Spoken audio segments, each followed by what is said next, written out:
All right, here we are at the house design current status update. We're going to basically review all the house designs that we've done so far. We're going on our 4th design meeting, so there's a lot of work that we've already done as a group developing the various designs that are on the table right now that we're going to be discussing. And how we're going to do it is we're going to talk about the 1-bedroom, the 2-bedroom, and the 3- and 4-bedroom house sizes, and we're going to look at those individually as the 1-bedroom people looking at the 1-bedroom size, the 2-bedroom people looking at the 2-bedroom size, and so forth. And again, this is just a review because we want to get people thinking about the important issues that are going forward. We have a bit of a rush schedule because we're trying to get city approval, so we really need to focus on what the questions are and getting everyone's feedback and thinking about what works for everyone and incorporating that as best we can into all the designs. So to begin with today, we're going to talk about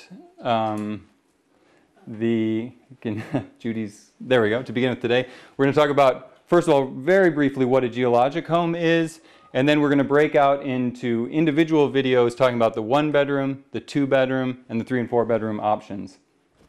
So first of all, what a geologic home is.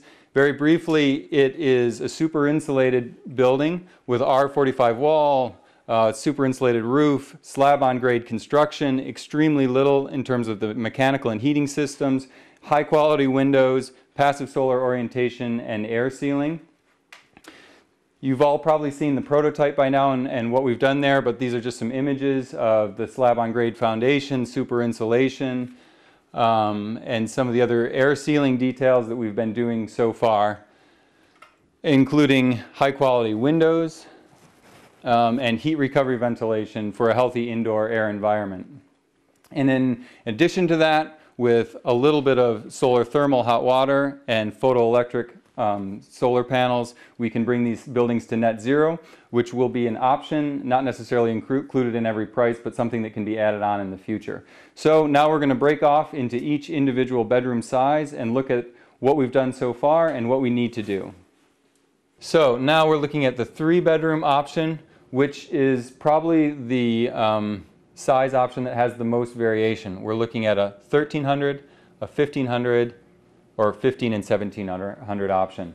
At this point, we've started with the basic prototype floor plan, and we've looked at going smaller than that just in terms of total square footage, which would back it down to a 1300. And importantly, we also looked at incorporating a main level bedroom on the first floor, or a bedroom on the first floor, which wouldn't require being a 1700. As it is right now, the prototype at 1500 square feet doesn't have a main level master bedroom.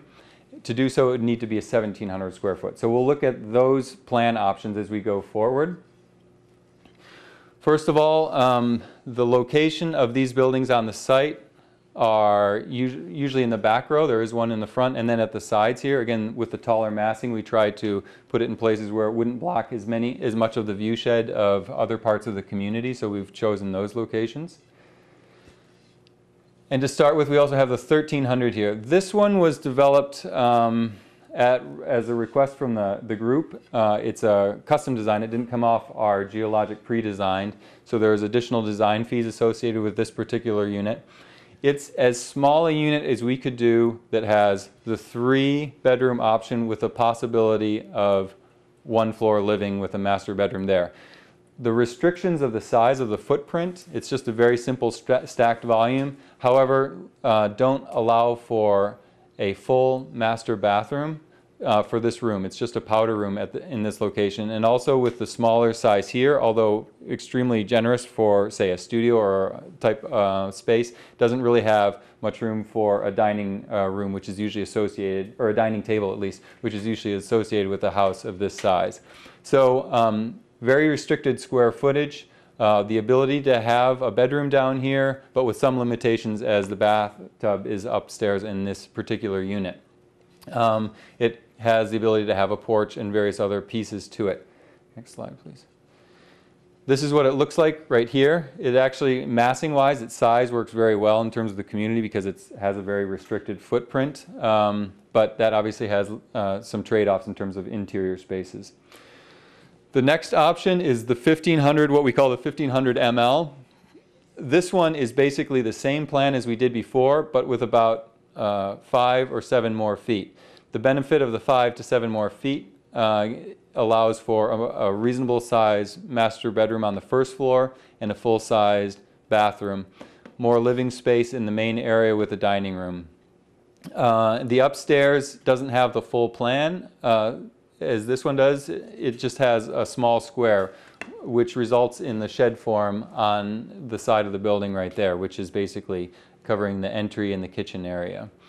So the 1500 ml was one that is a pre-designed unit, so there's not additional design fees to develop this one, and it duplexes very easily like this with a long south facade for solar gain. Next slide, please. That's what that one looks like right there, and more or less a traditional sort of elevation. It's the benefit of the side sheds results in a more narrow volume on the south elevation, which I think is good. And again, you can get a main level bedroom on that one. Next slide, please.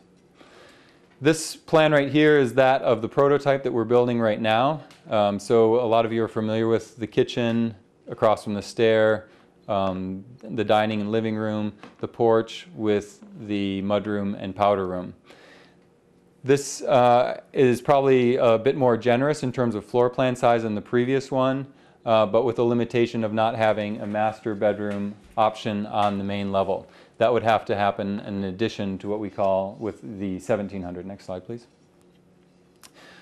That is what that looks like on the site. It's a slightly wider unit. We're showing it more. I'm showing it more in a traditional kind of facade right there. Next slide, please.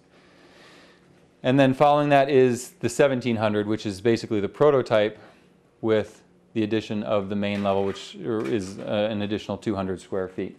Next slide, please. The big decision with this size group is what floor plan size is going to be acceptable. Is it necessary to have the master bedroom suite or master bedroom on as in the 1500?